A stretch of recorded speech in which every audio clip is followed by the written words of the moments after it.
अस्सलामु अलैकुम वरहमतुल्लाहि वबरकातुहू। यूट्यूब के channel guide to learn English में आपका खैर मक़दम है। मैं हूं मोहम्मद शहाबुद्दीन, एक शानदार वीडियो के साथ। दोस्तों, बोलते और लिखते वक्त दो अल्फाज या जुमलों को जोड़ने के लिए हम बहुत सारे अल्फाज का इस्तेमाल करते हैं, जैसे कि but, for, or, nor, yet, still, too, though, although, till, until, unless. इसी तरह either or, neither nor, even if, so that, as though, as much as well as, वगैरह वगैरह बहुत सारे अल्फाज होते हैं। ऐसे अल्फाज को इंग्लिश में कंजंक्शंस यानी हर्फ अत्फ़ कहा जाता है। इनके काफ़ी सारे अल्फाज हैं, इनके इस्तेमाल भी बहुत ज़्यादा होता है, लेकिन ज़्यादातर लोगों को इनका इस्तेमाल मालूम ही नहीं होता। अक्सर लोग कंफ्यूज ही रहते हैं कि कैसे और कहाँ इस्तेमाल करें, इसलिए सही से अंग्रेज़ी लिख और बोल नहीं पाते। लिहाजा आज मैं आपको इसके मशहूर और ज़रूरी अल्फाज, मानी, मिसालों और मुख्तसर वजाहत के साथ बताने वाला हूँ, ताकि आप ज़्यादा से ज़्यादा मशक़ करके जुमले बना सकें और अच्छे से इंग्लिश लिखना, पढ़ना और बोलना सीख सकें। साथ ही आसानी के लिए इस वीडियो का PDF फाइल भी बना दिया गया है, लिंक नीचे डिस्क्रिप्शन में है, आप जाकर ज़रूर डाउनलोड करें। आगे बढ़ने से पहले दोस्तों, अगर आप इस चैनल पर नए हैं तो चैनल को सब्सक्राइब भी कर लें और ऑल का बटन प्रेस करना हरगिज़ ना भूलें, ताकि इस तरह की मज़ीद वीडियोज़ की नोटिफिकेशन आपको बर वक्त मिलती रहे। तो चलिए शुरू करते हैं। है कंजक्शन का एंड का इस्तेमाल जाहिर सी बात है बहुत ज़्यादा होता है, इसका माना और होता है। इसका एक कायदा याद रखना है कि जब एंड के साथ किसी दूसरे सब्जेक्ट को जोड़ा जाता है, यानी एंड के साथ दूसरे सब्जेक्ट को जोड़ते हैं, एक सब्जेक्ट के साथ दूसरे सब्जेक्ट के बीच में इसको जोड़ते हैं, तो दोनों सब्जेक्ट को जमा यानी प्लूरल मानकर वर्ब या हेल्पिंग वर्ब जमा के एतबार से आता है, वाहिद के हिसाब से नहीं आता, सिंगुलर के हिसाब से नहीं आता। जैसे दो मिसालों से समझते हैं। Sajid and Majid are friends, Sajid और माजिद दोस्त हैं। तो यहाँ पर साजिद एंड माजिद के बाद हमने साजिद को देखते हुए, पहले सब्जेक्ट को देखते हुए इज़ का इस्तेमाल नहीं किया, बल्कि आर का, चूँकि हम दोनों को जमा मान रहे हैं, प्लूरल यानी जोड़ कर चल रहे हैं। इसी तरह Rashid and Atiq live in Lohardaga, Rashid और अतीक लोहरदगा में रहते हैं। तो यहाँ पर सिर्फ राशिद यानी एक पहले वाले सब्जेक्ट को देखते हुए राशिद एंड अतीक लिव्स यानी लिव के आखिर में यानी वर्ब के आखिर में एस का इस्तेमाल नहीं करेंगे, बल्कि चूँकि दो है तो राशिद और अतीक है, इसीलिए यहाँ पर प्लूरल माना जाएगा। ये एंड को जोड़ने का तरीका और रूल होता है। आगे बढ़ते हैं। बट के माना होता है लेकिन, बल्कि, सिवाय। इसका इस्तेमाल तीन मानी के लिए आमतौर पर किया जाता है। सबसे पहला है लेकिन, पर, मगर के माना में। लेकिन, पर, मगर। जैसे मिसालों से समझते हैं। He is rich but very माइजर, वो अमीर है लेकिन बहुत कंजूस है। तो बट यहाँ पर लेकिन के माना में है। इस तरह he is naughty but I like him, वो शरारती है लेकिन मुझे पसंद है, मैं उसे पसंद करता हूँ।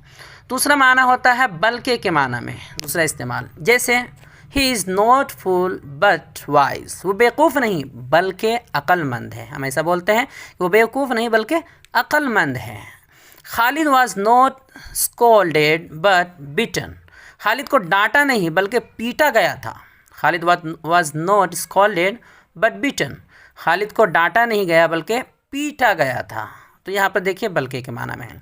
अगला है, तीसरा इस्तेमाल है सिवाय या अलावा के माना में। जैसे I can go anywhere but your home, मैं तुम्हारे घर के अलावा कहीं भी जा सकता हूँ, यानी तुम अपना घर को छोड़ दो, तुम्हारे घर को छोड़कर कहीं भी जा सकता हूँ। तो यहाँ पर सिवाय और अलावा के माना में इस्तेमाल हुआ। इस तरह I can do anything but beat you, मैं तुम्हें मारने के अलावा या मारने के सिवा कुछ भी कर सकता हूँ, यानी सब कुछ कर सकता हूँ तुम्हारे साथ में, लेकिन तुम्हें मार नहीं सकता।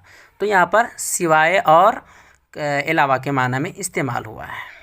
अगला है फॉर, एज, बिकॉज, सिंस। इन चारों के मानी होते हैं क्योंकि, चूँकि, इसलिए के। क्योंकि, इसलिए के और चूँकि के माना के लिए आप फॉर, एज, सिंस, बिकॉज इनमें से किसी का भी इस्तेमाल किया जा सकता है, लेकिन सिंस को जुमला के शुरू में, बिकॉज को बीच में, जुमला के बीच में, और फॉर और एज को दोनों जगह इस्तेमाल कर सकते हैं। ये एक तरीक़ा, एक कायदा होता है। जैसे अगर कहना हो, बोलना हो कि चूँकि वो बीमार था इसलिए नहीं आया, तो इसे कई तरह कह सकते हैं। Since he was unwell so he didn't come, since he was unwell so he didn't come, so नहीं भी लिखे फिर भी चलेगा, ही डिडंट कम भी हो जाएगा। इस तरह as he was unwell so he didn't come. इस तरह for he was unwell so he didn't come. तो इसे हमने 4 तरीक़ों पर बनाया। अब इसमें बिकॉज़ का इस्तेमाल नहीं होगा इसलिए कि ये शुरू में नहीं लगता है। अलबत्ता कभी कभी शुरू में आ भी जाता है, मगर शाज़ व नादिर ही आमतौर पे इसका इस्तेमाल शुरू में नहीं होता है। लेकिन अगर इस तरह बोले, वो नहीं आया क्योंकि वो बीमार था, वो नहीं आया क्योंकि वो बीमार था। अब इसे कई तरह बना सकते हैं। He didn't come because he was unwell. दूसरा है he didn't come as he was unwell. इस तरह तीसरा होगा he didn't come for he was unwell. तो तीनों तरीके से हमने बना दिया। चूँकि बिकॉज का इस्तेमाल बीच में होता है इसलिए यहाँ आ जाएगा, यहाँ भी बिकॉज का इस्तेमाल होगा। एक बात याद रखें कि फोर से पहले जब फोर को बीच में लाते हैं तो उससे पहले कॉमा लगाते हैं। अब इसमें सिंस का इस्तेमाल नहीं हुआ है, क्यों? इसलिए कि सिंस का इस्तेमाल बीच में नहीं बल्कि शुरू में होता है।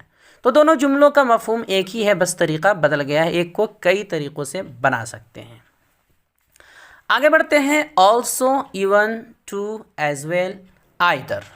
इन पाँचों के मानी होते हैं भी। पाँचों का माना एक ही होता है भी, यानी और भी मानी होते हैं लेकिन यहाँ पर भी के माना में इस्तेमाल होता है। कायदा क्या है? कायदा यह कि आम तौर पर ऑल्सो, टू और एज वेल इन तीनों का इस्तेमाल भी के माना में मुस्बत जुमला यानी जो पॉजिटिव और अफर्मेटिव, पॉजिटिव यानी अफर्मेटिव सेंटेंस में होता है। लेकिन इवन का इस्तेमाल मुस्बत और मनफी दोनों जुमलों में होता है। इससे पहले जो है ऑल्सो, टू, एज वेल इन तीनों का इस्तेमाल अफर्मेटिव यानी मुस्बत जुमला में होता है। उसके अलावा जो इवन है उसका इस्तेमाल मुस्बत मनफी दोनों जुमलों में होता है। लेकिन सवालिया जुमला में इवन का इस्तेमाल नहीं होता है। जो सवालिया क्वेश्चन वाला होता है उसमें इवन का इस्तेमाल नहीं कर सकते हैं। जहाँ तक आइदर की बात है तो इसका इस्तेमाल मनफी जुमला में होता है और सवालिया में भी कर सकते हैं। तो पहले तीन का मुस्बत में, उसके बाद इवन का मुस्बत मनफी दोनों में लेकिन सवालिया में नहीं, और जो आखिरी है आइदर उसका मनफी में भी कर सकते हैं, मनफी ही में किया जाता है, मुस्बत में नहीं किया जाता है, और सवालिया में भी कर सकते हैं। कायदा नंबर 2, दूसरा कायदा है कि जुमला में ऑल्सो का इस्तेमाल वर्ब से पहले होता है, यानी उसे वर्ब से पहले लाते हैं। अगर एक हेल्पिंग वर्ब या मॉडल वर्ब हो तो उनके बाद इसका इस्तेमाल करते हैं ऑल्सो का, और अगर 2 हेल्पिंग वर्ब हों तो पहले वाले के बाद ऑल्सो का इस्तेमाल करते हैं। अब आगे बात करते हैं। इवन का इस्तेमाल अक्सर शुरू में होता है और टू, एज वेल, आइदर का इस्तेमाल अमूमन आखिर में होता है, जुमला के लास्ट यानी आखिर में आता है। आइए कुछ मिसालों से समझते हैं इन कवायद को देखते हुए। मुस्बत जुमलों की मिसाल, पहले जो मुस्बत यानी अफर्मेटिव सेंटेंसेस की मिसाल देखते हैं। उर्दू है पहले, मैं भी अच्छा हूँ। अगर कहना हो मैं भी अच्छा हूँ तो अब देखिए इसे कई तरह बोल सकते हैं। I am also good.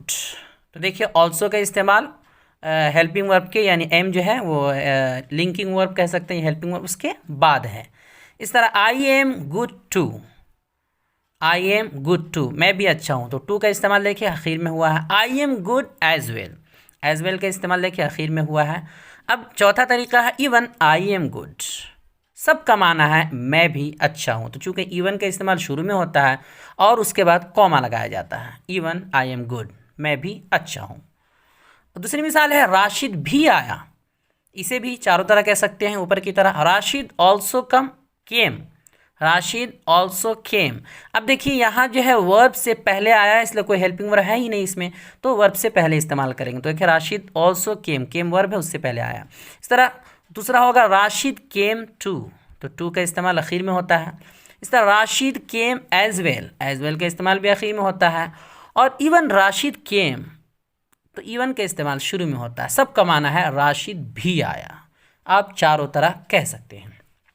चूँकि आइदर का इस्तेमाल मुस्बत में नहीं होता है अफर्मेटिव में, इसलिए यहाँ नहीं आया है, वो रह गया है। आगे बढ़ते हैं। मनफी जुमलों की मिसालें, यानी जो नेगेटिव सेंटेंसेस होते हैं उनकी मिसालें। पहला उर्दू है मैं भी अच्छा नहीं हूँ। अगर कहना हो मैं भी अच्छा नहीं हूँ, अब इसे 2 तरह कह सकते हैं। Even I am not good, even का इस्तेमाल हमने इसलिए किया क्योंकि मनफी में इवन का इस्तेमाल होता है, मुस्बत में भी होता है, तो ऊपर भी था यहाँ भी इसका इस्तेमाल हुआ है, और शुरू में किया इसलिए कि इवन शुरू में आता है। दूसरा तरीका बनाने का है कि आई am not good either, either का इस्तेमाल आखिर में होता है और मनफी में होता है। मनफी में इसका इस्तेमाल मनफी ही में होता है, मुस्बत में नहीं होता, तो दोनों तरह जुमला बन गया। मैं भी अच्छा नहीं हूँ। दूसरी मिसाल है वो भी मेरे साथ नहीं है, इसके लिए भी even he is not with me, और दूसरा तरीका होगा ही is not with me either. दोनों तरह बना सकते हैं। चूँकि मनफी जुमलों में इवन और आइदर का ही इस्तेमाल हो सकता है, इसलिए यही दोनों का इस्तेमाल यहाँ पर लिखा गया है। अगला है सवालिया जुमलों की मिसालें। एक तीसरा तरीका है सवालिया जुमलों की मिसालें। अब सवालिया जुमलों की मिसालों में अगर हमें कहना हो क्या तुम भी वहाँ नहीं थे, क्या तुम भी वहाँ नहीं थे, तब इसे सिर्फ हम आइदर से बना सकते हैं, इसलिए कि इवन का इस्तेमाल मनफी में मुस्बत में दोनों में होता है, लेकिन सवालिया में नहीं होता।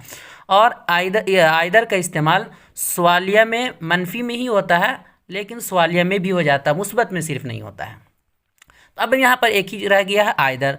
इस तरह होगा were you not there either, क्या तुम भी वहाँ नहीं थे, क्या तुम भी घर पर नहीं थे, वर you not at home either, क्या तुम भी घर पर नहीं थे। चूँकि मनफी सवालिया जुमलों में सिर्फ आइदर का इस्तेमाल हो सकता है, इसलिए यहाँ बस वही आया है। आगे बढ़ते हैं। अगला है एज। एज का माना होता है जैसा, के तौर पर, के नाते या की तरह, और भी कई तरह इस्तेमाल कर सकते हैं। तो ये 2-3 मानी हैं। मिसालों से समझ लेते हैं हर एक को। एग्जाम्पल है I did as you said, जैसा आपने कहा मैंने कर दिया। तो यहाँ पर देखिए जैसा के माना में हुआ है I did as you said, जैसा आपने कहा मैंने कर दिया। एज यू विश, जैसा आप चाहें या जैसी आपकी मर्ज़ी। I am working as a manager here, मैं एक मैनेजर के तौर पर यहाँ काम कर रहा हूँ, मैं यहाँ एक मैनेजर के तौर पर काम कर रहा हूँ। तो यहाँ पर एज अ मैनेजर यानी एक मैनेजर के तौर पर, तो यहाँ पर के तौर पर के माना में इस्तेमाल हुआ है। इस तरह अगली मिसाल है treat me as a friend, मेरे साथ एक दोस्त की तरह बर्ताव करो, यानी एक दोस्त के तौर पर बर्ताव करो। अगली मिसाल है as a teacher it's my duty, उस्ताद होने के नाते ये मेरा फ़र्ज़ बनता है, यानी ये मेरा फ़र्ज़ है कि मैं ये फ़ला फ़ला काम करूँ। As a teacher it's my duty, उस्ताद होने के नाते ये मेरा फ़र्ज़ है। तो चंद मिसालें हैं, उनसे आपको समझ में आ गया होगा कि इन तीनों मानी के लिए इनका इस्तेमाल होते रहता है। आगे बढ़ते हैं। अगला है एज ही से एज सुन एज या फिर the moment. As soon as या द मोमेंट दोनों का माना होता है जैसे ही या जूँ ही, दोनों को इस्तेमाल कर सकते हैं एक दूसरे की जगह। एग्जाम्पल है जूँ ही वो आया मैं निकल गया, जूँ ही वो आया मैं निकल गया या मैं चला गया। अब इसे बोलेंगे as soon as he came I left, जो ही वो आया मैं निकल गया। या दूसरी तरह कर सकते हैं, कह सकते हैं the moment he came I left, दोनों इस्तेमाल होगा। अगली मिसाल है जैसे ही तस्लीम को पता चला कि वो अब नहीं रहे वो रोने लगा, किसी के बारे में पता चला कि वो अब नहीं रहे तो वो रोने लगा। The moment Taslim knew that he is no more he started weeping. अब यहाँ पर द मोमेंट की जगह आप एज सुन एज का भी इस्तेमाल कर सकते हैं, बोल सकते हैं as soon as Taslim knew that he is no more he started weeping. अगली मिसाल है जितना जल्दी हो सके चले जाओ, leave as soon as possible, जितना जल्दी हो सके, जितना जल्दी मुमकिन हो, leave as soon as possible. अगला है एज फार एज, इसका माना होता है जहाँ तक। अब इसका इस्तेमाल देखेंगे तभी समझ में आएगा मिसालों से। एग्जाम्पल है as far as I know she is not yet married, जहाँ तक मुझे मालूम है अब तक उसकी शादी नहीं हुई है। किसी के बारे में बता रहे हैं कि जहाँ तक मुझे मालूम है अब तक उसकी शादी नहीं हुई है। दूसरी मिसाल है as far as I remember he has 2 children, जहाँ तक मुझे याद है उसके 2 बच्चे हैं। As far as I remember he has 2 children, जहाँ तक मुझे याद है उसके 2 बच्चे हैं। अगला है as far as plus subject plus helping verb plus concerned, यानी एक तरीका है ये लिखने का कि एज फार एज लिखते हैं, उसके बाद कोई सब्जेक्ट लाते हैं, फिर कोई भी हेल्पिंग वर्ब आता है सब्जेक्ट के एतबार से, और उसके बाद फिर आखिर में कंसर्न्ड CONCERNED का इस्तेमाल करते हैं, और इसका माना होता है जहाँ तक सवाल है। इसे हम यूँ समझते हैं कि हम अक्सर बोलते हैं कि जहाँ तक मेरा सवाल है, जहाँ तक मेरे भाई का सवाल है, जहाँ तक मेरी तालीम का सवाल है। बहुत तरह बोलते हैं कि जहाँ तक मेरी तालीम का सवाल है, जहाँ तक उसका सवाल है, जहाँ तक मेरे दोस्त का सवाल है, जहाँ तक मेरे जाने का सवाल है, इस तरह हम इस्तेमाल करते हैं। तो ऐसी सूरत में हम करते ये हैं कि एज़ फार एज़ के बाद कोई भी एक सब्जेक्ट लाते हैं जो बताना चाह रहे हैं, और चूँकि सब्जेक्ट आया है तो उसके बाद हेल्पिंग वर्ब भी उसके मुताबिक लाते हैं, फिर कंसर्न आखिर में लिख कर आगे फिर जुमला बोलते हैं। जैसे मिसालों से समझ लेते हैं। As far as my study is concerned I am only 10th पास, यानी जहाँ तक मेरी पढ़ाई का सवाल है। अब हमें बोलना था जहाँ तक, उसके लिए तो एज़ फार एज़ आ गया। मेरी पढ़ाई का सवाल है तो मेरी पढ़ाई के लिए माई स्टडी आ गया, और माई स्टडी एक सब्जेक्ट है तो उस थर्ड पर्सन है तो उसके साथ इज़ आ गया हेल्पिंग वर्ब। अब कंसर्न फिर उसके बाद हमने लिख दिया। आगे था मैं 10वीं पास हूँ, यानी मैंने 10वीं पास की है, तो उसके लिए आई एम ओनली 10th पास, मैंने सिर्फ 10वीं पास की है। तो जहाँ तक मेरी पढ़ाई का सवाल है तो मैं सिर्फ 10वीं पास हूँ, उसके आगे मैंने पढ़ाई नहीं की है, ये मतलब है। दूसरी मिसाल है as far as my family is concerned I have 2 sons only, जहाँ तक मेरी फैमिली का सवाल है, मेरे परिवार का सवाल है, तो मेरे सिर्फ 2 लड़के हैं। अब देखिए यहाँ पर जहाँ तक के लिए एज़ फार एज़ आया है, और मेरी फैमिली का सवाल है तो माई फैमिली इज़ कंसर्न्ड आ गया है, और उसके बाद आगे है कि मेरे सिर्फ 2 लड़के हैं, उसके लिए आई हैव 2 sons ओनली। तो बहुत ही आसान है। अगला एग्जाम्पल है as far as my going to Delhi is concerned I will definitely go, यानी जहाँ तक मेरे दिल्ली जाने का सवाल है तो मैं ज़रूर जाऊँगा, यानी मैं जाकर रहूँगा। तो जहाँ तक के लिए एज़ फार एज़ आ गया, और मेरे दिल्ली जाने के लिए माई गोइंग टू दिल्ली ये एक सब्जेक्ट हो गया, इज़ आ गया सब्जेक्ट चूँकि थर्ड पर्सन है। उसके बाद कंसर्न हमने लिख दिया, और तो मैं जाकर रहूँगा यानी मैं ज़रूर जाऊँगा, तो आई विल डेफिनेटली गो।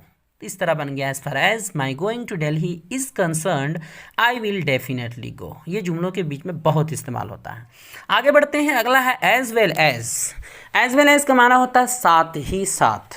एग्जाम्पल है Rashid is educated as well as his parents are educated. Rashid तालीम याफ्ता है, साथ ही साथ उसके वालिदैन भी, यानी दो सब तालीम याफ्ता है। He is rich as well as kind, वो अमीर है साथ ही साथ मेहरबान भी है, यानी वो अमीर भी है और मेहरबान भी है। ठीक है। अगला एग्जाम्पल है he is writer as well as speaker, वो लिखारी है साथ ही साथ मुकर्रिर भी है, एक स्पीकर भी है। तो इस तरह बोलते हैं। कायदा इसमें एक ये है कि जब हमने ऊपर बताया था कि एंड के साथ 2 या ज़ायद सब्जेक्ट जोड़ा जाता है तो वर्ब या हेल्पिंग वर्ब दोनों सब्जेक्ट को जमा मानकर जमा के एतबार से, प्लूरल के एतबार से आता है वर्ब या हेल्पिंग वर्ब।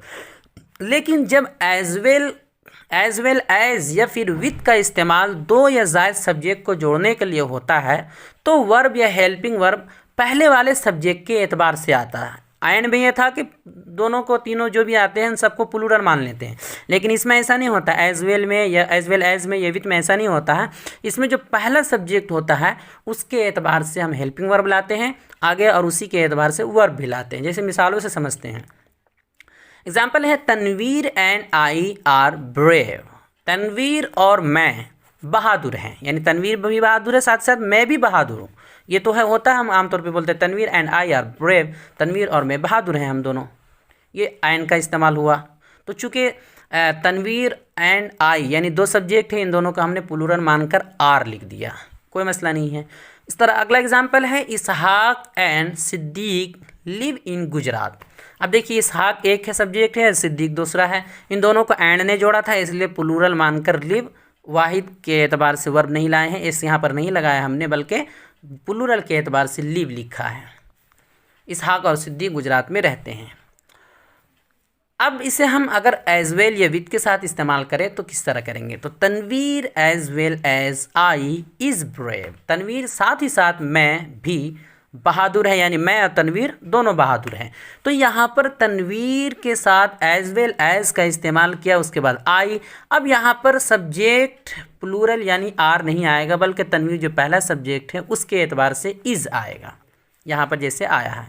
दूसरी मिसाल है Ishaq as well as Siddiq lives in Gujarat. तो यहाँ पर चूँकि एज़ वेल का इस्तेमाल हुआ इसलिए सब्जेक्ट जो पहला सब्जेक्ट इसहाक है उसके एतबार से लिव्स का इस्तेमाल हुआ है। चूँकि थर्ड पर्सन सिंगुलर है इसलिए एस का इस्तेमाल हुआ है। तो पहले मिसाल में तनवीर पहला सब्जेक्ट है उसके एतबार से हेल्पिंग वर्ब इज़ आया है, और दूसरी में इसहाक पहला सब्जेक्ट है और वाहिद गायब है इसलिए वर्ब लिव्स आया है। अब विथ की मिसाल भी ले लेते हैं। Teacher with his student is busy. उस्ताद अपने शागिर्द के साथ मसरूफ़ है। अब यहाँ पर टीचर विथ हिज स्टूडेंट के बाद हमने आर नहीं लाया, ये समझते हुए कि टीचर एक सब्जेक्ट हुआ और स्टूडेंट दूसरा हुआ तो आर आना चाहिए, ऐसा सोचते हुए हम आर नहीं लाएंगे, बल्कि विथ के मामले में ये होता है कि जो पहला सब्जेक्ट यानी टीचर है उसके एतबार से लाएंगे। तो टीचर थर्ड पर्सन सिंगुलर है इसलिए इज़ लाए हैं। इसी तरह अगली मिसाल है I with my brother am at home, मैं अपने भाई के साथ घर में हूँ। इसे दूसरी तरह भी बोलते हैं, ये तरीका थोड़ा कम इस्तेमाल होता है। आप इस तरह भी कह सकते हैं I am at home with my brother, ऐसे भी कह सकते हैं, लेकिन इस तरह बोलना हो अगर तो हेल्पिंग वर्ब का ख्याल रखा जाएगा। सच के माना होता है उर्दू में इस तरह का या ऐसा। एग्जाम्पल से हम समझेंगे, मिसालों से समझेंगे कि क्या होता है। I don't like such students, I don't like such students, मैं ऐसे तलबा को पसंद नहीं करता, मैं ऐसे तलबा को पसंद नहीं करता। दूसरी मिसाल है सच पीपल आर सेल्फिश, ऐसे लोग मतलबी होते हैं। सच पीपल आर सेल्फिश, ऐसे लोग मतलबी होते हैं। I have heard many such stories, मैंने बहुत सी ऐसी कहानियाँ सुनी हैं, मैंने बहुत सी ऐसी कहानियाँ सुनी हैं, यानी ऐसी बहुत सी कहानियाँ सुन रखी है पहले से। तो ये है सच का इस्तेमाल, ऐसा इस तरह इसका माना होता है। दूसरा इसी से मिलता है सच एज़, सच एज़ के माना होता है जैसा के या मिसाल के तौर पर।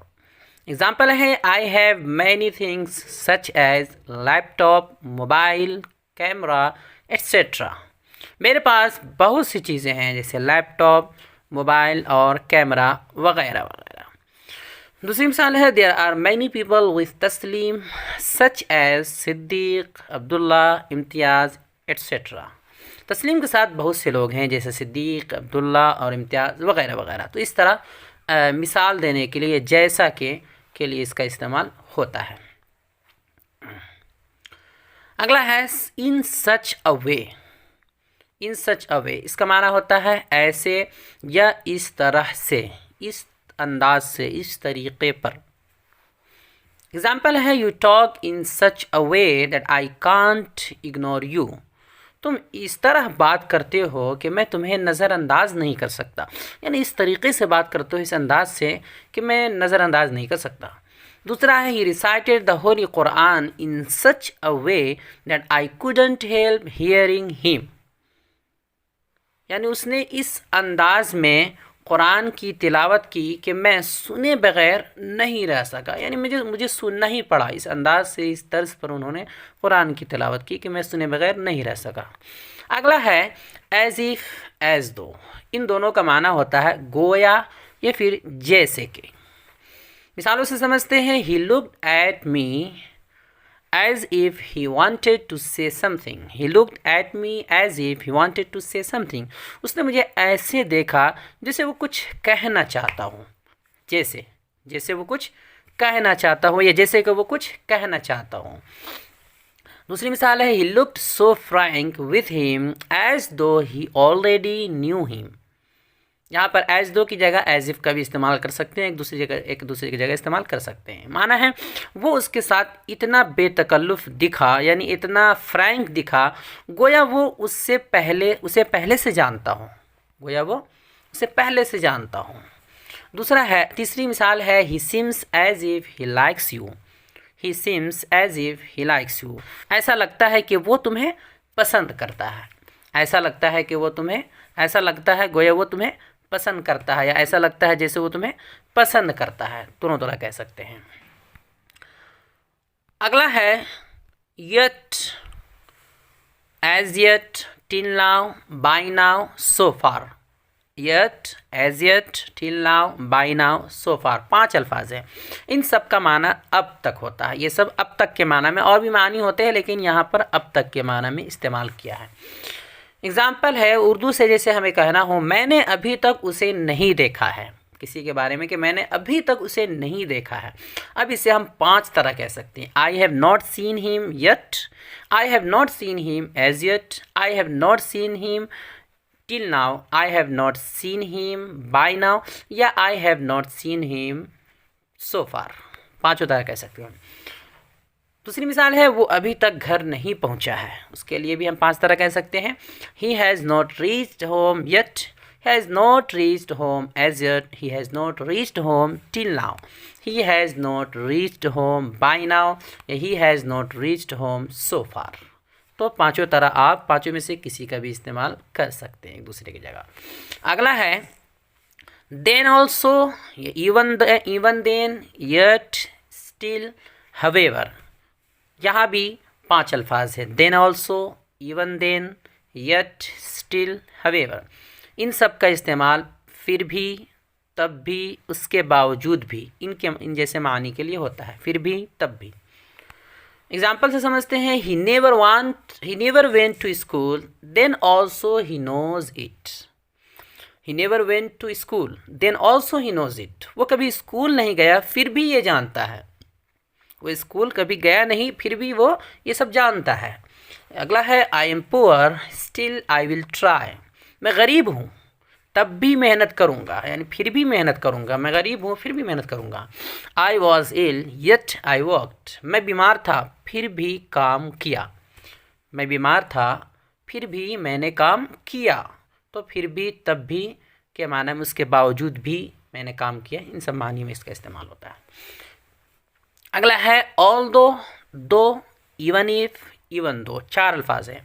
although, though, even if, even though। इन सब का माना होता है अगरचे, भले ही या हालांकि। इन सब मानी में इस्तेमाल कर सकते हैं चारों में से किसी को, अगरचे, भले ही, हालांकि। although he is illiterate, he behaves well।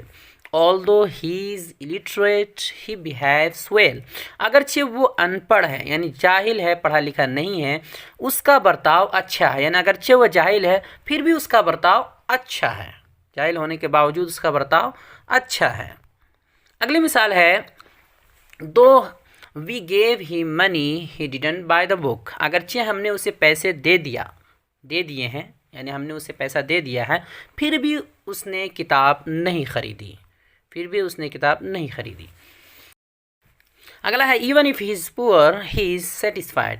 भले ही वो गरीब है, फिर भी खुश है, मुतमईन है।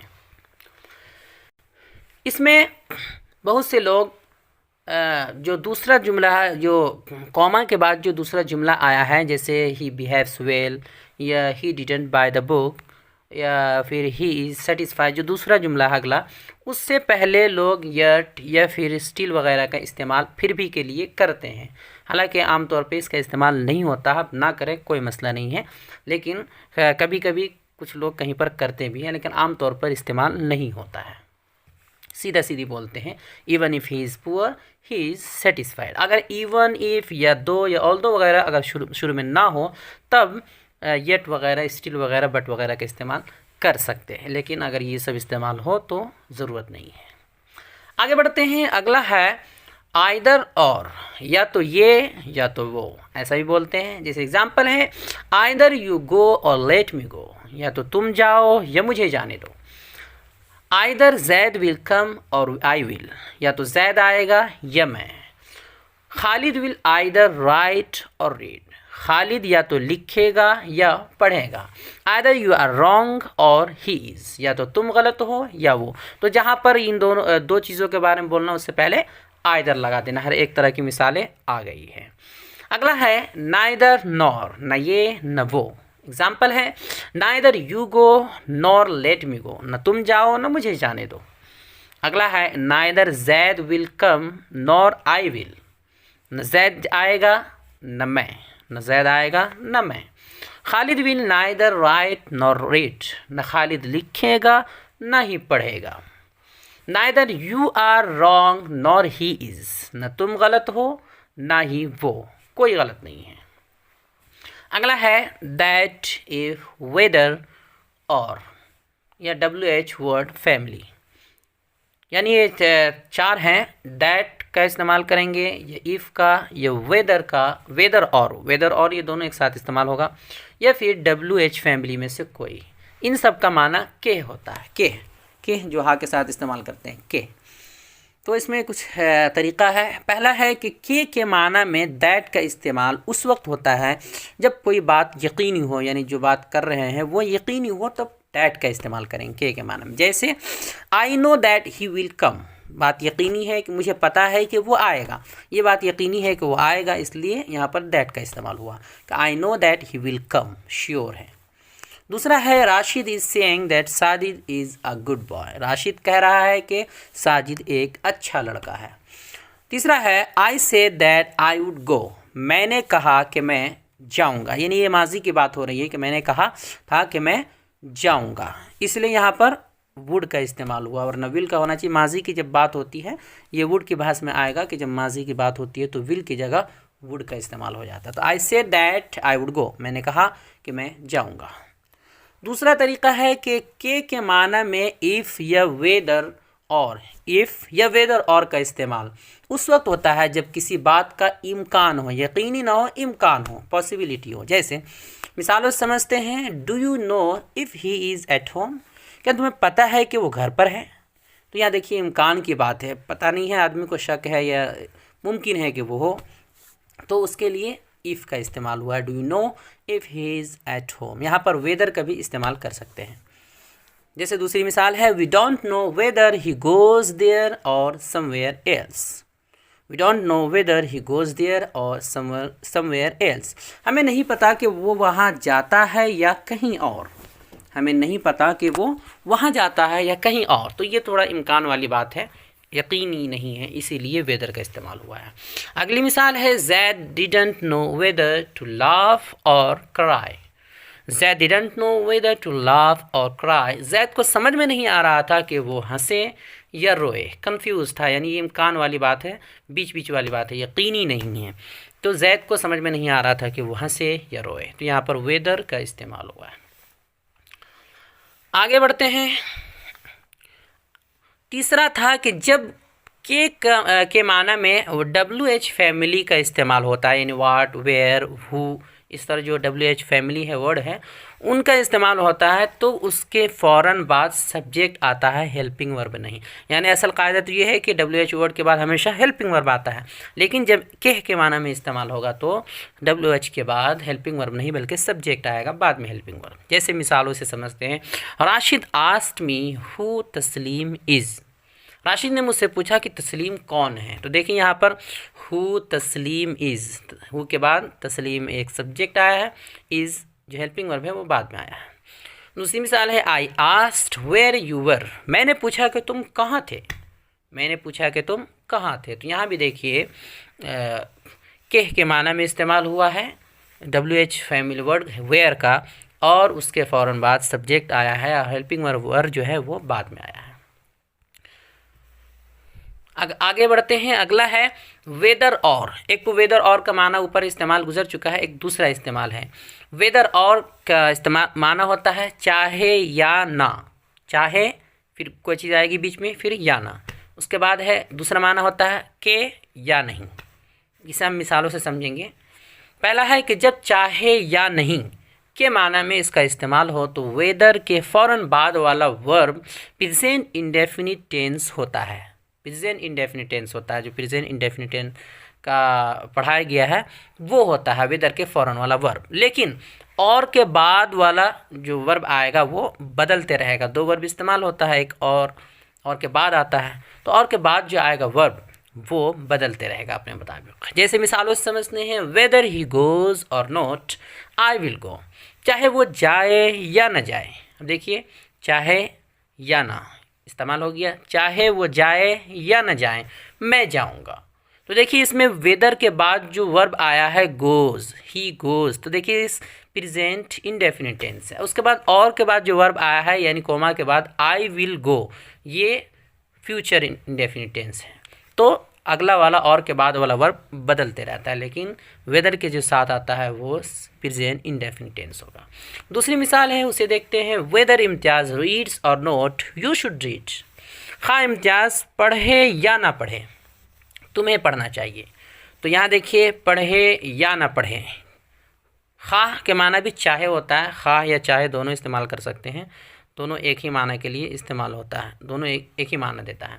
तो चाहे इम्तियाज़ पढ़े या ना पढ़े तुम्हें पढ़ना चाहिए। वेदर के बाद देखिए जो वर्ब है रीड, वो रीड्स प्रेजेंट इंडेफिनिट टेंस है, और अगला जो वर्ब है तो वो यू शुड रीड है, ये एक मॉडल वर्ब है। दूसरा माना है कि जब वेदर और का इस्तेमाल के या नहीं के माना में होता है, के या नहीं, ऊपर था चाहे या ना और यहाँ है के या नहीं, तो इस माना में जब इस्तेमाल होता है तो वेदर के बाद वाला वर्ब टेंस के हिसाब से आएगा। जैसा टेंस होगा, जैसा माना होगा वैसा टेंस बनेगा, वर्ब बनेगा। जैसे आई कांट से, देखिए शुरू में ही आ गया I can't say, weather he will go और नॉट, तो वेदर के बाद देखिए ही विल आ गया, ही विल गो यानी फ्यूचर फॉरन आ गया है। तो I can't say weather he will go और नॉट, मैं कह नहीं सकता कि वो जाएगा या नहीं। दूसरी मिसाल है he didn't know weather people would come और नॉट, उसे मालूम नहीं था कि लोग आएंगे या नहीं आएंगे। अगला है I have no idea whether he is at home or elsewhere, मुझे नहीं पता कि वो घर में है या कहीं और। तो देखिए वेदर के बाद यहाँ पर भी प्रेजेंट अपने एतबार से जो है वो वर्ब और जो हेल्पिंग वर्ब उन सब का इस्तेमाल हुआ है। मुझे नहीं पता कि वो घर में है या कहीं और। आगे बढ़ते हैं, अगला है नॉट ओनली बट ऑल्सो, इसका माना है न सिर्फ ये बल्कि वो भी, या यही नहीं वो भी, यही नहीं बल्कि वो भी, इस तरह इस्तेमाल होता है। मिसालों से समझ में आएगा। ही इज़ नॉट ओनली एन आलिम बट ऑल्सो अ मुफ्ती, वो सिर्फ आलिम नहीं बल्कि मुफ्ती भी है, वो सिर्फ आलिम नहीं बल्कि एक मुफ्ती भी है। तो यहाँ पर नॉट ओनली का इस्तेमाल हुआ है और उसके बाद जो कॉमा लगा है वहाँ पर बट ऑल्सो, तो इनका लगाना ज़रूरी है, नॉट ओनली बट ऑल्सो लगाना ज़रूरी है। अगला है ही is not only my friend but also your brother, वो सिर्फ मेरा दोस्त नहीं बल्कि तुम्हारा भाई भी है, वो सिर्फ मेरा दोस्त नहीं बल्कि वो तुम्हारा भाई भी है, तुम्हारा भाई भी है, दोनों हैं। तो देखिए इसमें भी नॉट ओनली का इस्तेमाल हुआ है और उसके बाद कॉमा के बाद बट ऑल्सो। अगला है he can speak not only Urdu but also English, वो सिर्फ उर्दू नहीं बल्कि इंग्लिश भी बोल सकता है।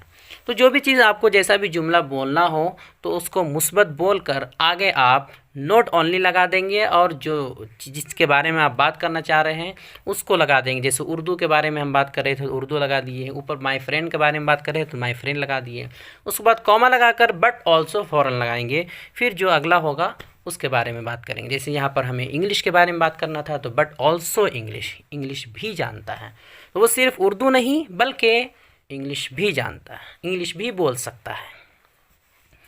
आगे बढ़ते हैं, अगला है अदरवाइज़ या और एल्स, ये दोनों हैं, दोनों का माना वरना या नहीं तो इस्तेमाल होता, दोनों का माना होता है वरना या नहीं तो, यानी वरना नहीं तो के माना में आप अदरवाइज़ या और एल्स का इस्तेमाल कर सकते हैं। एग्जाम्पल है I will work hard otherwise I will fail, मैं मेहनत करूँगा वरना फेल हो जाऊँगा। दूसरी मिसाल है डोंट गो देयर और else he will scold you, वहाँ मत जाना वरना तुम्हें डांट पड़ेगी, वरना वो तुम्हें डांटेंगे।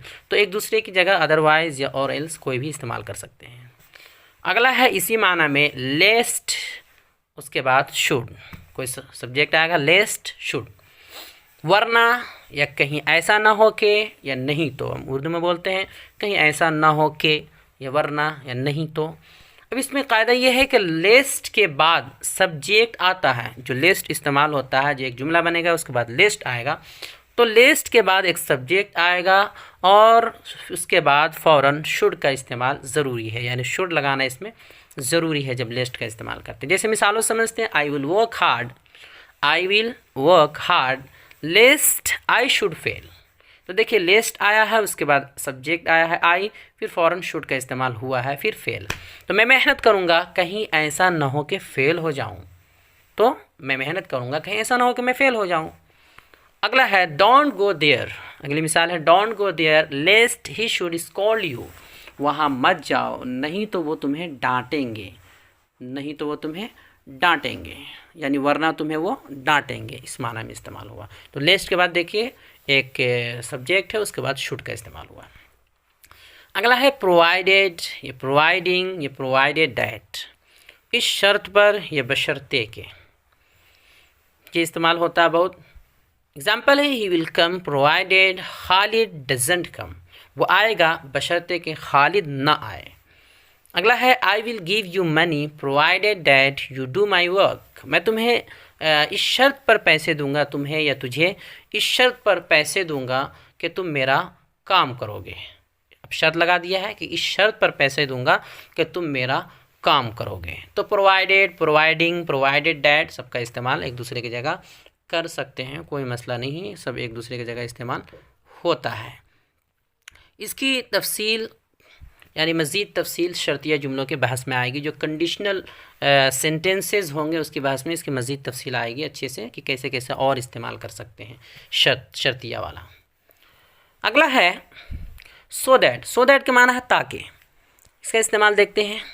I will work hard so that I could pass. मैं मेहनत करूँगा ताकि मैं पास हो सकूँ। मैं मेहनत करूँगा ताकि मैं पास हो सकूँ। कुड की जगह में भी इस्तेमाल कर सकते हैं। Don't go there so that he doesn't scold you. वहाँ मत जाओ ताकि वो तुम्हें ना डांटे। ताकि के माना में, ताकि वो तुम्हें ना डांटे। अगला है स्टिल, इवन नाउ। इन दोनों का माना होता है अभी भी, आज भी। अभी भी, आज भी। कायदा यह है कि स्टिल का इस्तेमाल वर्ब से पहले और हेल्पिंग वर्ब के बाद होता है अगर कोई हो। यानी अगर सिर्फ हेल्पिंग वर्ब नहीं है और सिर्फ वर्ब है तो वर्ब से पहले होगा, और हेल्पिंग वर्ब है तो हेल्पिंग वर्ब के बाद होगा और वर्ब से पहले। लेकिन इवन नाउ जो है, दूसरा है इवन नाउ, उसका इस्तेमाल जुमला के शुरू या आखिर में होता है और अक्सर सवालिया जुमला में नहीं किया जाता। यानी सवालिया जुमला में अक्सर इसका इस्तेमाल नहीं होता है। जहाँ सवालिया जुमला की बात होगी इस माना में, अभी भी और आज भी के माना में, तो वहाँ पर स्टिल का इस्तेमाल करेंगे। जैसे एग्जांपल है, मैं अब भी पढ़ रहा हूँ, आई एम स्टिल स्टडीइंग। दोनों तरह कह सकते हैं, I am studying even now. जब इवन नाउ का इस्तेमाल करेंगे तो उससे पहले या आखिर में अगर करेंगे तो कॉमा लगाएंगे। मैं अब भी पढ़ रहा हूँ, दो तरह कह सकते हैं, आई एम स्टिल स्टडीइंग या I am studying even now. वो आज भी वहाँ जाता है, ही स्टिल गोज़ देयर या he goes there even now. He goes there even now. इसे इस तरह भी कह सकते हैं, even now he goes there, even now he goes there, कि अब भी वो वहाँ जाता है, चूँकि शुरू आखिर दोनों जगह इस्तेमाल होता है। अब अगर बोलना हो क्या वो अब भी आता है, क्या वो अब भी आता है, तो ये सवालिया हुआ। सवालिया में स्टिल का सिर्फ इस्तेमाल होता है, इवन नाउ का नहीं होता। तो हम बोलेंगे does he still come, does he still come, क्या वो अब भी आता है। या अगर बोलना हो क्या तुम आज भी उससे मिलते हो, do you still meet her, do you still meet her, क्या तुम आज भी उससे मिलते हो। यहाँ पर इवन नाउ का इस्तेमाल नहीं होगा, इसलिए कि सवालिया। Till then, by then. Till then, by then, इन दोनों का माना होता है तब तक या उस वक्त तक। दोनों माना कर सकते हैं, तब तक या उस वक्त तक। मिसालों से समझेंगे, जैसे I had not seen him till then, तब तक मैंने उसे नहीं देखा था। I had not seen him till then, तब तक मैंने उसे नहीं देखा था। बोलते हैं ऐसा। He didn't have food by then, he didn't have food by then, उस वक्त तक उसने खाना नहीं खाया, उस वक्त तक उसने खाना नहीं खाया था। एक आम सी बात है, बोलते हैं किसी के बारे में, उस वक्त तक उसने खाना नहीं खाया था। What do I do till then, what do I do till then, तब तक मैं क्या करूँ, या इसकी जगह बाय देन इस्तेमाल कर सकते हैं, दोनों एक दूसरे की जगह। तब तक मैं क्या करूँ। आगे बढ़ते हैं। अगला है till, till the time, by the time, as long as. इन सब का माना जब तक कर सकते हैं, जब तक। अब इसे समझते हैं कि जब तक के साथ आने वाला जुमला यानी till, till the time, by the time, as long as, जब तक के माना में जो इस्तेमाल होता है, इसके साथ जो इनके साथ जो जुमला आएगा, अगर वो फ्यूचर इंडेफिनिट टेंस है यानी फ्यूचर मुस्तकबिल का जुमला है, तो भी इंग्लिश बनाते वक्त उसे प्रेजेंट इंडेफिनिट टेंस में ही लिखा जाता है। चाहे वो फ्यूचर इंडेफिनिट टेंस हो, उसे प्रेजेंट इंडेफिनिट टेंस में लिखा जाता है। सिर्फ फ्यूचर की बात हो रही है, बाकी अगर दूसरे हो तो उसको उसके एतबार से लिखा जाएगा, लेकिन अगर फ्यूचर इंडेफिनिट टेंस हो तो उसे प्रेजेंट इंडेफिनिट टेंस में ही लिखा जाएगा। जैसे मिसाल समझते हैं, जब तक मैं नहीं आऊँगा तुम मत जाना। अब ये देखिए, जब तक मैं नहीं आऊँगा ये मुस्तकबिल का जुमला, फ्यूचर का जुमला है, लेकिन इसे हम बनाएंगे तो इसे प्रेजेंट में लिखेंगे और लिखेंगे टिल आई डोंट कम। यहाँ पर टिल आई वोंट कम नहीं लिखा हमने, till I don't come don't go, जब तक मैं नहीं आऊँगा तुम मत जाना। इस तरह दूसरी मिसाल है, जब तक वो नहीं खाएगी मैं नहीं सोऊंगा। By the time she doesn't eat. अब यहाँ पर वोंट होना चाहिए मुस्तकबिल के हिसाब से, फ्यूचर के हिसाब से, लेकिन चूँकि ये जो अल्फाज होते हैं इनके साथ जो मुस्तकबिल का आता है फ्यूचर का वो प्रेजेंट में बदल जाता है। तो bye the time she doesn't eat I want sleep. तो अगला जो दूसरा जुमला होता है उससे आप ला सकते हैं, लेकिन बाय द टाइम यानी जो ये जो टिल या till the time as long as इसके साथ जो जुमला लग कर आता है उसे अगर फ्यूचर का हो तो प्रेजेंट में लिखते हैं। तो bye the time she doesn't eat I want sleep.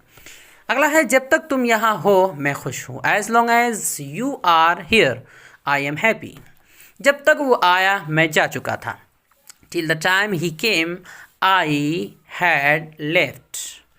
Till the time he came I had left. जब तक वो आया मैं जा चुका था। तो यहाँ पर देखिए टिल के बाद जो जुमला आया है, जो वर्ब आया है, टेंस आया है, वो पास्ट का आया है। यहाँ पर चूँकि फ्यूचर नहीं था जुमला में इसीलिए पास्ट का आया है, तो ला सकते हैं। प्रेजेंट ज़रूरी नहीं है, फ्यूचर हो तो उसको प्रेजेंट करते हैं। आई हैड लेफ्ट। आगे बढ़ते हैं, अगला है अनटिल। अनटिल का माना होता है जब तक नहीं, या हत्ता के, या ता वक्ते के। कायदा क्या है? कायदा वही है पिछला वाला कि लफ्ज़ अनटिल के साथ आने वाला जुमला अगर फ्यूचर इंडेफिनिट टेंस में हो तब भी इंग्लिश बनाते वक्त उसे प्रेजेंट इंडेफिनिट टेंस में ही लिखा जाता है। एक और इसके साथ शर्त ये है कि ये जुमला मुस्बत बनता है, यानी अनटिल के बाद आने वाला जुमला वो साथ लगकर वो मुस्बत होता है, यानी अफर्मेटिव होता है। जैसे मिसालों समझते हैं, जब तक मैं नहीं आ जाता कहीं मत जाना। किसी से बोलते हुए देखो, जब तक मैं नहीं आ जाता कहीं मत जाना। अब यहाँ बनाएंगे until I come don't go anywhere. अब यहाँ पर समझने वाली बात यह है कि हमने दो बातें बताई थी कि अनटिल के बाद अगर कोई फ्यूचर का जुमला हो, यानी कि बात उर्दू में फ्यूचर के हो, तो उसे भी प्रेजेंट में लिखते हैं। और दूसरी चीज़ ये कि अनटिल के बाद आने वाला जो लगकर जुमला आता है वो मुस्बत होता है, अफर्मेटिव आता है। तो यहाँ पर तो मुस्बत है, मुस्तक़बिल वाली बात अभी नहीं आई है। जब तक मैं नहीं आ जाता कहीं मत जाना, अनटिल आई कम। जब तक मैं नहीं आ जाता, डोंट गो एनीवेयर।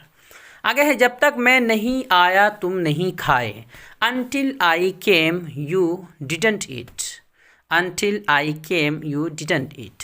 जब तक तुम नहीं जाते मैं नहीं पढ़ूँगा, यानी जब तक तुम नहीं जाओगे मैं नहीं पढ़ूँगा। ये भी मतलब हो सकता है कि जब तक तुम नहीं जाओगे मैं नहीं पढ़ूँगा। तो अब इसे हम बनाएंगे कि I want read until you go. तो अनटिल के बाद यू गो हमने लिखा, एक तो जो है फ्यूचर होने के बावजूद हमने इसे प्रेजेंट में लिखा, चूँकि जो इस तरह का जो जुमला होता है उसके बाद अनटिल के बाद प्रेजेंट में लिखते हैं फ्यूचर हो अगर तो। और दूसरा ये है कि अनटिल के बाद आने वाला जो वर्ब होता है वो अफर्मेटिव होता है। तो until you go, I want read until you go. आगे बढ़ते हैं, इसी तरह का है अनलेस। अनलेस का माना होता है अगर नहीं, जब तक के नहीं। कायदा है वही पिछला कायदा है कि लफ्ज़ अनलेस के साथ आने वाला जुमला अगर फ्यूचर इंडेफिनिट टेंस में हो तब भी उसे इंग्लिश बनाते वक्त प्रेजेंट इंडेफिनिट टेंस में ही लिखा जाता है। नीज वो जुमला मुस्बत बनता है, पिछले की तरह है। जैसे मिसालों समझते हैं, अगर आपने खालिद को खेलने नहीं दिया तो वो नहीं पढ़ेगा। एक तो उर्दू मफहूम ये हुआ। दूसरा ये है कि जब तक कि आप खालिद को खेलने नहीं देंगे वो नहीं पढ़ेगा, ये भी एक मफहूम होता है। तो दोनों का एक ही बनेगा, खालिद वोंट स्टडी। सिंपल जुमला है, खालिद वोंट स्टडी, खालिद नहीं पढ़ेगा। कब? Unless you let him play, जब तक कि आप उसे खेलने नहीं देंगे या नहीं देते। तो अनलेस के बाद आने वाला जो जुमला है वो क्या है? अफर्मेटिव है। अनटिल यू लेट हिम मनफी या नेगेटिव नहीं है। दूसरी बात यह है कि इसके बाद अगर फ्यूचर की बात हो रही है, unless you let him play, तो देखिए यहाँ पर प्रेजेंट का जुमला लिखा गया है कि जब तक आप खेलने नहीं देंगे। इस तरह आगे बढ़ते हैं। अगला है दूसरी मिसाल, अगर तुम मेहनत नहीं करोगे तो फेल हो जाओगे।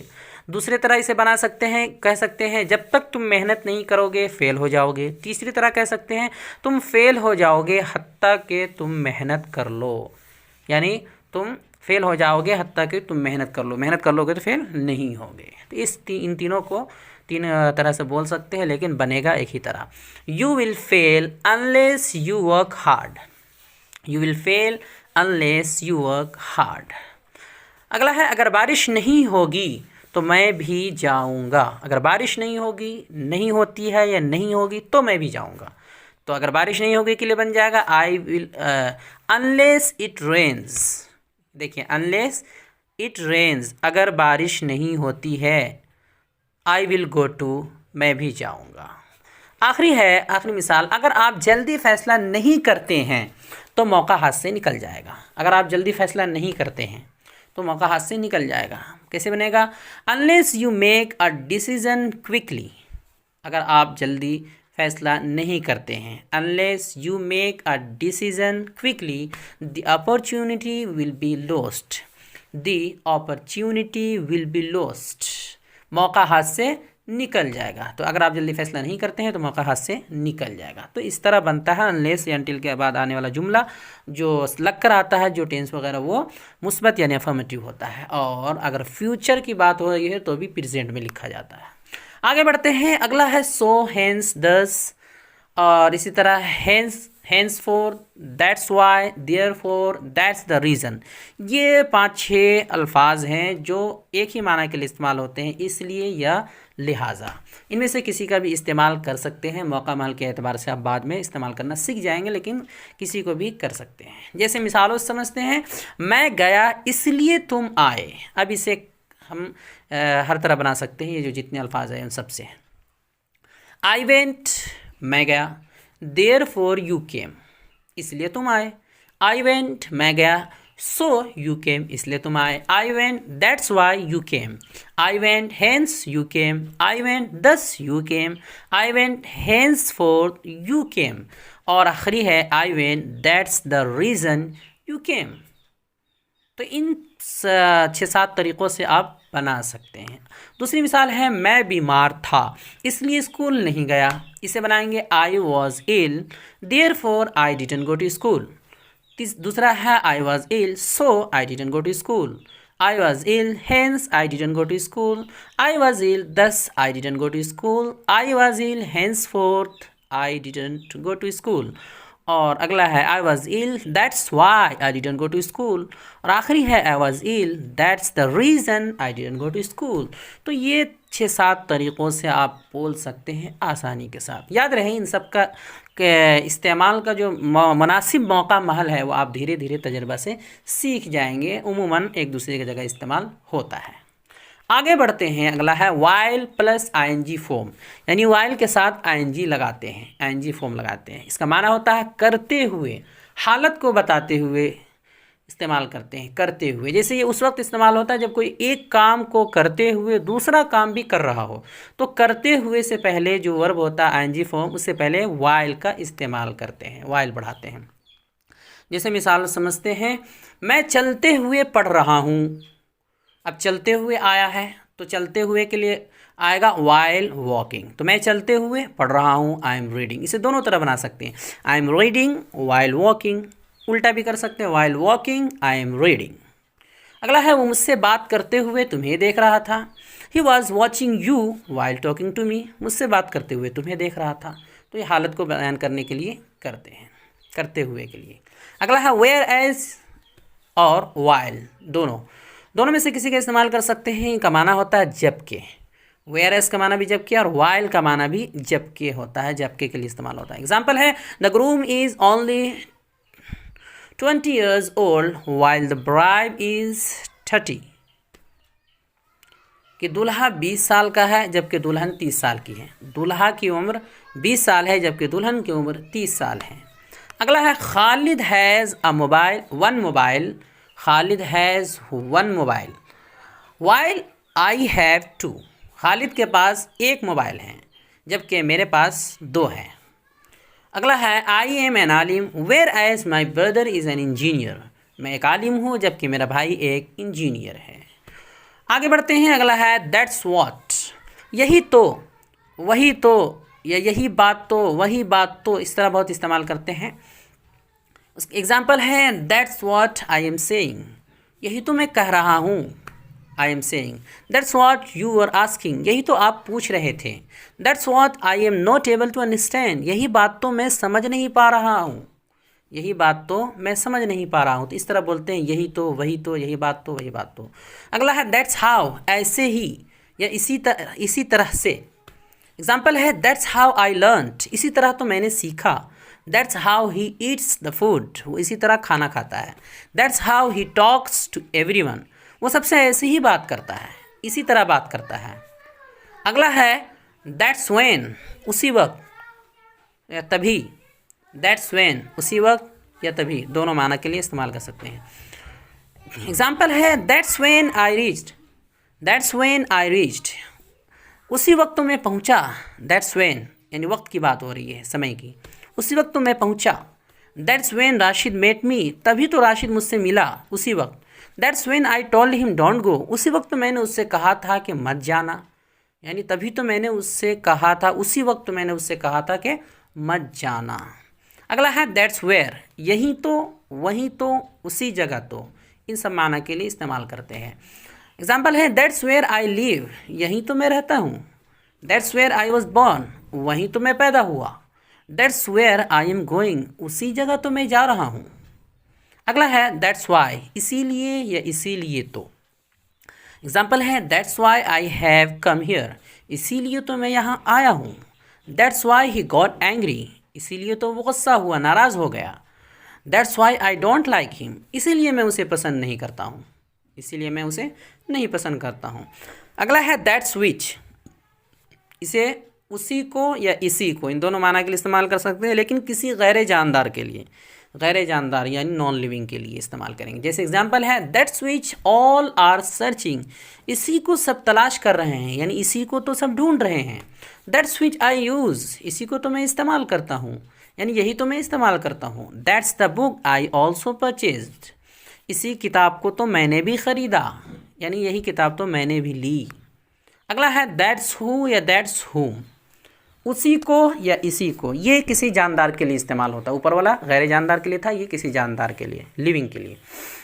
एग्जाम्पल है दैट्स हुम आई आस्क्ड, इसी को तो मैंने पूछा था। That's whom we had invited, उसी को तो या इसी को तो हमने बुलाया था।